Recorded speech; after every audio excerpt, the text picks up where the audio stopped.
துரியோதனனின் ஜனனத்தில் இவ்ளோ பிரச்சனையா? மனித வர்க்கத்தின் நலனிற்காகவும், தேசத்தின் நன்மைக்காகவும் இது போன்ற ஜனனத்தை பலியிட வேண்டும் அப்படின்னு சொல்லிட்டு சாஸ்திரம் சொல்கிறது அப்படின்னு சொல்லிட்டு திருதராஷ்டிரர் கிட்ட ஆச்சாரியார் சொல்றாரு.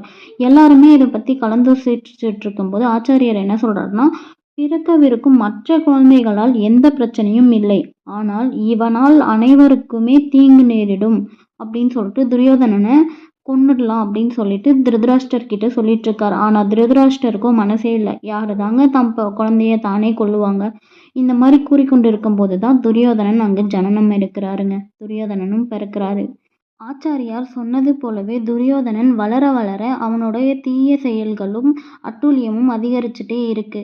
இதை பார்க்குற பீஷ்மருக்கோ ரொம்ப கஷ்டமா இருக்கு. அஸ்தினாபுரம் அழிய போவதை தடுக்க முடியாமல் பீஷ்மர் ரொம்ப கவலைக்கு உள்ளாகி அஸ்தினாபுரத்தை அழிவை தவிர்க்க முடியாம கஷ்டப்பட்டுட்டு இருக்காரு.